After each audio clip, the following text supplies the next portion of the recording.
In an effort to dig myself out, I took a class at the San Diego City Community College. It was a Shakespeare class. We studied Troilus and Cressida, Othello, and A Midsummer Night's Dream. The first day of class, the teacher asked for a volunteer to read Helena's speech from A Midsummer Night's Dream. How happy some or other some can be. Well, I hid. I couldn't do it. I even started to cry, and I wasn't sure why.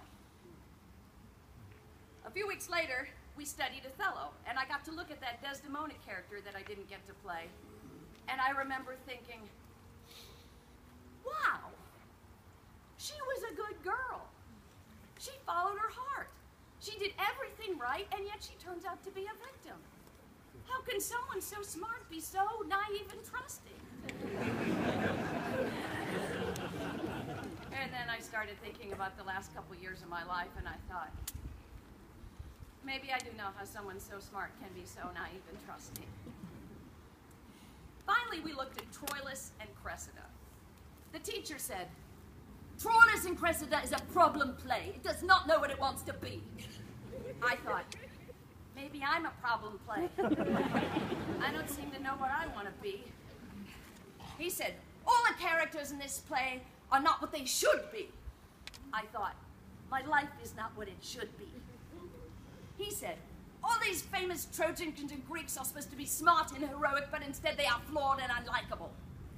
I thought, my husband should be the man of my dreams, but instead he's flawed and unlikable. He said, Cressida should be like Juliet and Romeo and Juliet, willing to die for love.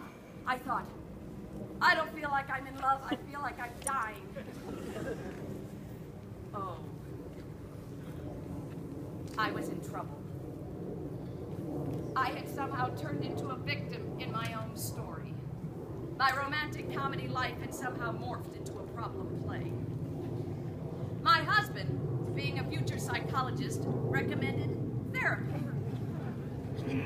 I started seeing Dr. Lisa Hirschman. We spent most of our first year together with me telling her what a wonderful life I had, followed by her saying, yes, but how does that make you feel? Followed by me sobbing uncontrollably.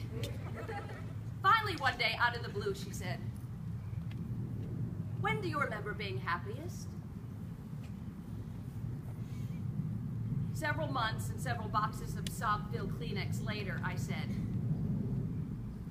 I think I remember being happiest when I was in a play in high school.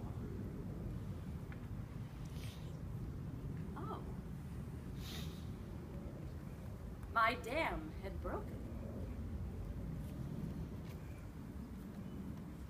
I started venturing out into the world of community theater. I found my way back on stage when a summer job working in a box office at one of those community theaters fell through, and suddenly they needed people on stage. It actually paid a little bit better than the box office job did, so financially my husband couldn't complain. I was cast as the wacky little sister to the lead in William Gillette's Civil War melodrama, Secret Service. Captain Thorne! Captain Thorne! The Yankees are coming! The Yankees are coming! Run! Run! That was pretty much the end of my marriage. After 7 years together,